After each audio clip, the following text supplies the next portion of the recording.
Today, there are two ways to rate the thermal performance of an exterior wall. One doesn't account for gaps and breaks in the insulation, while the other measures the performance of the entire finished wall. Hopefully, by the end of this presentation, you'll appreciate why today's rating system, that's whole wall with an H, is outdated and misleading. Since 1950, the average American home has increased in size by 140%. Now, we're not really sure why homes have gotten so much bigger. I guess we just need more room for our stuff. Here's a simple post-war era home built in the 1950s. These homes were obviously smaller and as a result used less energy. But there was no real focus on energy saving back then because, well, energy was cheap. Many homes of this era weren't even insulated. And remember, in the 50s, no one was overly concerned about how much CO2 we were pumping into the atmosphere. Since 1950, homes have increased in size, but construction methods really haven't changed. Wood frame walls packed with fiberglass insulation is still the most common way to build. It's not just that today's homes have more cubic feet to heat and cool. Today's homes also have more windows and more angles to insulate. As you can see here, this fairly typical design has a lot of corner details and roofline features compared to older homes. Quote, "The most common insulation, fiberglass, does not stop air leakage," unquote.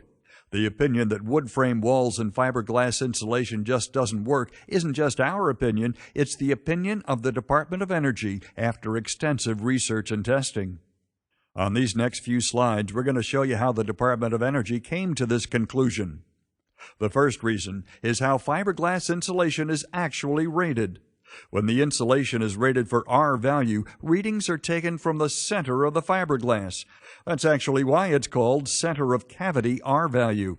This measurement is taken in perfect lab conditions with no compression of any kind or wind conditions, which we'll talk about more in just a minute. In the opinion of the Department of Energy, promoting the lab-measured R value of insulation used in a wall as the finished wall's R value is misleading. The only meaningful measurement is that of the entire finished wall with all of its components assembled. One problem with a wood frame and fiberglass solution is that the quality of the installation varies from one project to the next. The actual performance of the wall depends in large part on the quality of the work of the insulation contractor. Every time you pay your heating bill, any areas where the installers compromise the installation costs you money. We always tell clients to take a knife, or in this case your fist, and slip it between the insulation and the wood frame, or where the two ends butt together. It's a pretty safe bet that if a knife blade passes through that opening, so will air. Saying a wood frame and fiberglass wall is a good thermal barrier is like saying a strainer does a pretty good job of holding water. Yeah, right, except for the holes. And when air passes through the wall, it not only brings hot or cold air, it also brings moisture, which now has to be removed by your HVAC system. Every time your HVAC unit turns on, it costs you money. So air and moisture leaking through the wall means your HVAC system works more often and has a shorter service life. Here's what we meant earlier by compression. When electrical wires compress insulation, like you see in this picture, it removes air pockets. Remove the air pockets, and the insulation just doesn't work. Compression causes the insulation to actually lose the majority of its R value. Plumbing lines create the same effect. Now here's a common condition. There's no way to install a 3-inch deep electrical box in a 3.5-inch wall cavity without affecting the performance of the insulation. Can't be done. It's either going to compress the insulation or leave a gap, and the result is the same. Hold your hand, or better yet, a lit match, over an outlet on a cold, windy day, and the quality of your insulation will quickly become obvious. According to the Department of Energy, the interior air of a typical new 2,500 square foot wood frame home turns completely over between 2 and 3 times an hour. After a few years, as the wood starts to shrink and sealants deteriorate, it turns over between 5 and 10 times. Much older wood frame homes experience 10 to 20 complete air changes per hour, and this is air you pay to heat and cool.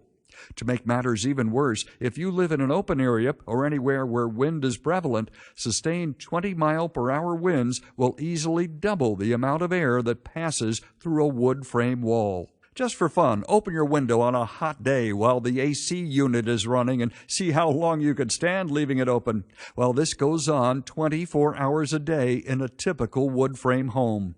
One of our favorite builders once said that a wood frame and fiberglass house is like buying a sleeveless raincoat. It does half the job. Now let's take a closer look at the makeup of a wood frame wall. In this case, it's a 15 by 9 exterior wall. Wood frame walls are constructed mostly of 2x4s, or studs as we call them, with an R value of about 1 per inch. And since a 4-inch stud is actually only 3.5 inches wide, it has an R value of 3.5. Every 16 inches, one of these studs breaks the insulation layer and creates what the industry refers to as a thermal bridge. In other words, the stud serves as a bridge that actually delivers hot or cold air from one side to the other. Well, if you add up the total wall surface area of studs, plates, and headers in this example, 14.8% of this wall measures R 3.5. So no matter what the R value of your insulation, roughly 15% of this wall will not exceed R 3.5. By the way, the actual industry average of wall framing material is 27% of the total wall surface, not 15%. The second issue with this type of construction is, of course, the air leaks that occur between the insulation and the framing members. In this example, there are 206 feet of air leaks created by this type of break. Now, here's a question someone recently asked during a presentation. If I build a wall with studs placed every 16 inches on center with no insulation siding or drywall, could I claim the wall has a 3.5 R value? Well, our response was obviously no. Too much air passes between the studs. His follow-up question was right on point, though. So who decides how much air is too much? That's a great question. All we can say is that if it's my home and I'm paying the utility bill, I'll be involved in that decision, thank you. I guess the best way to avoid this problem is installing a wall that doesn't leak air. The wall in this picture was built to about the industry average of a 27% framing factor. In other words, 27% of the wall surface is made up of framing members. And wherever there's wood on the exterior wall, as shown here by the arrows, there will be no insulation and air leaks will be formed. Even though the homeowner may assume the actual thermal performance of his wall is equal to the insulation installed, in reality, the true performance of the finished wall will be dramatically less than the advertised R value. Now here's an example of how reinforcing studs are used near corners and windows. Again, this wall will never live up to its advertised R value. The amount of wood used to build a wood frame wall varies by quite a bit. This wall is a bit of an extreme, but you can see there's a tremendous number of thermal breaks and very little room even left for insulation. Because so many of the cavities are so small, the insulation contractor has to cut or even tear pieces to fit.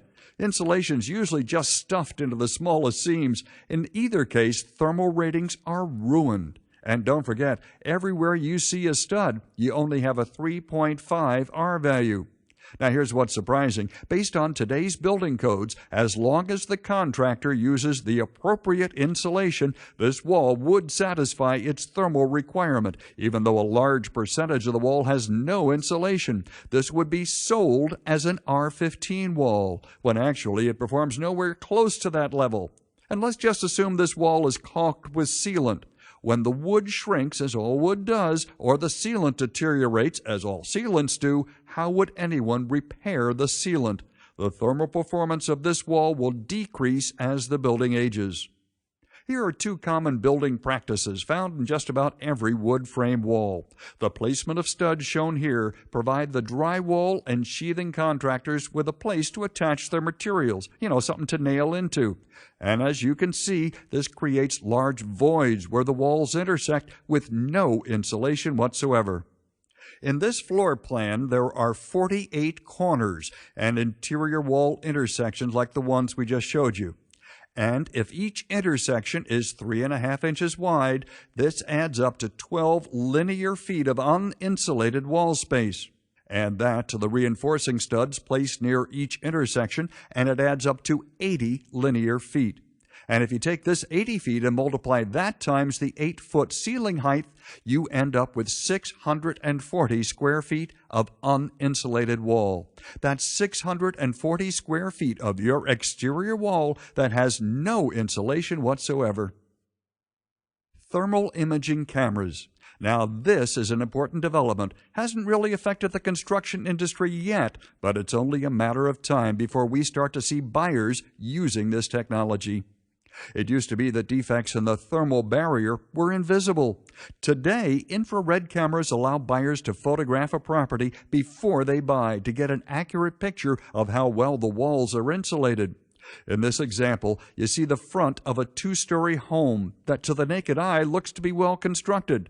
With one infrared picture, you'll see that this brand new home wastes a tremendous amount of energy. Number 1 points out poor insulation all around the window. This could be the result of double or triple studs or insulation that was just stuffed into a small opening. Number 2 represents an air leak and an interior wall intersection. Number 3 is the uninsulated floor sill, which is pretty standard. Number 4 is a heat register placed on the exterior wall that looks like it's heating as much of the outdoors as it is indoors. And number 5 shows light boxes that were framed out to support light fixtures.